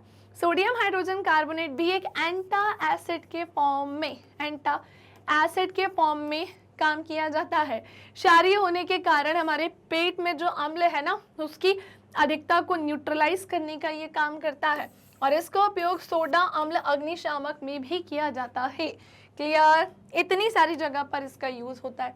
फिर मैम धोने का सोडा क्या होता है भैया? ये भी एक अन्य रसायन है जिसका केमिकल फॉर्मूला ये रहा आप सभी के सामने। इसे हम सोडियम क्लोराइड से प्राप्त करते हैं, ठीक है, इसे सोडियम क्लोराइड से प्राप्त किया जा सकता है। आप ऊपर देख चुके हैं कि बेकिंग सोडा को गर्म करने पर सोडियम कार्बोनेट प्राप्त होता है। सोडियम कार्बोनेट को पुनः क्रिस्टलीकरण करने से धोने का सोडा मिल जाता है और ये भी एक क्षारकीय लवण होता है। कुछ इस तरह से ये हमें प्राप्त होता है। अगर सोडियम कार्बोनेट का क्रिस्टलीकरण किया जाता है तो फिर हमें क्या मिलता है, धोने का सोडा मिलता है, ठीक है। अब बात आती है मैम कहाँ कहाँ यूज करेंगे इसका? अरे भैया कांच में, साबुन एवं कांच उद्योगों में करेंगे, ठीक है। इसका यूज बोरेक्स जैसे सोडियम यौगिकों के उत्पादन में करेंगे। सोडियम कार्बोनेट का उपयोग घरों में साफ सफाई के लिए करेंगे। जल की स्थायी कठोरता को हटाने के लिए भी क्या किया जाएगा, हार्डनेस को दूर करने के लिए भी इसका यूज किया जाएगा। एंड फाइनली अब हम हमारे लास्ट टॉपिक को पढ़ने जा रहे हैं और वो क्या है बच्चे, हमारा प्लास्टर ऑफ पेरिस है। अब हम डिस्कस करेंगे कि भैया प्लास्टर ऑफ पेरिस क्या होता है। तो सुनो, जिप्सम को अगर हम 373 केल्विन पर गर्म करने पर यह जल के अणुओं का त्याग कर देता है और कैल्शियम सल्फेट अर्ध हाइड्रेट या फिर बेटा हेमीहाइड्रेट, जिसका फॉर्मूला ये ध्यान रखना ये बनाने का काम करता है, बस इसी को ही हम प्लास्टर ऑफ पेरिस कहते हैं।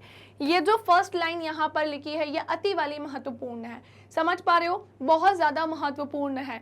और इस पदार्थ का उपयोग जनरली मे बी जैसे कई बार तुम छोटे होगे या अभी भी कहीं गिर गए होगे या कुछ हो गया होगा, तो जो चोट लगती है, कई बार हड्डी खिसक जाती है, टूट जाती है, प्लास्टर नहीं चढ़ाया जाता हाथ में पैर में, तो बस वहां पर इसका यूज किया जाता है मेनली, है ना। प्लास्टर ऑफ पेरिस एक सफेद चूर्ण होता है जिसको जल में मिलाने पर ही वापस से जिप्सम बनकर कठोर पदार्थ प्रदान करने का काम करता है। इसके रिएक्शन बस आप यहाँ पे ध्यान रखना, जो कि बहुत ज्यादा इंपॉर्टेंट है। जल का केवल आधा अणु क्रिस्टलन के जल के रूप में जुड़ा होता है।